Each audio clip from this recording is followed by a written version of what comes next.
జార్ఖండ్లో కొత్త ప్రభుత్వం ఏర్పాటైన పొలిటికల్ హీట్ తగ్గటం లేదు. ఫ్లోర్ టెస్ట్ అయ్యేంత వరకు కూడా ఉత్కంఠ కొనసాగేలాగా ఉంది. తమ ఎమ్మెల్యేలను కాపాడుకునేందుకు జేఎంఎం, కాంగ్రెస్ పార్టీలు విశ్వ ప్రయత్నాలు చేస్తున్నాయి. ఇక ప్రత్యేక విమానాల్లో బేగంపేట ఎయిర్పోర్ట్కి వచ్చారు.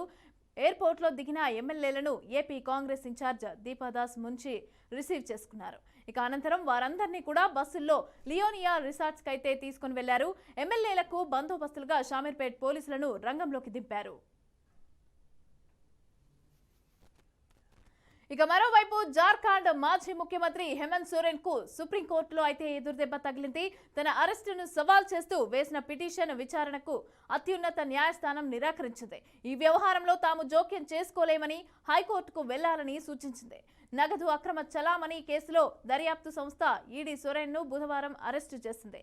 దీనిని సవాల్ చేస్తూ సుప్రీంకోర్టులో పిటిషన్ దాఖలు చేశారు. ఇక తొలుత ఆయన జార్ఖండ్ హైకోర్టులో పిటిషన్ వేశారు.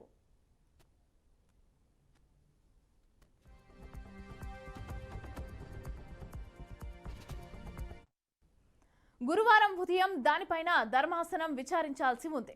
ఇక ఆ సమయంలో సుప్రీంకోర్టు సీనియర్ న్యాయవాదులు కపిల్ సిబాల్, అభిషేక్ సింఘ్వి తదితరులు కూడా వ్యూహం మార్చి నేరుగా సుప్రీంకోర్టుకు వెళ్లాలని నిర్ణయించారు. ఇక హైకోర్టులో పిటిషన్ను ఉపసంహరించుకున్నామని సుప్రీంకోర్టు కూడా ప్రధాన న్యాయమూర్తి జస్టిస్ డివై చంద్రచూడ్ నేతృత్వంలోని ధర్మాసనానికైతే తెలిపారు.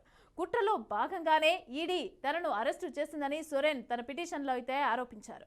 రాజీనామా సమర్పణకు రాజ్భవన్ కు వెళ్తే అక్కడే అరెస్టు చేయటం అన్యాయమని అన్నారు. ఇదిలా ఉంటే రాంచీలోని పిఎంఎల్ఏ కోర్టు 5 రోజుల పాటు ఈడీ కస్టడీకి అయితే అప్పగించింది.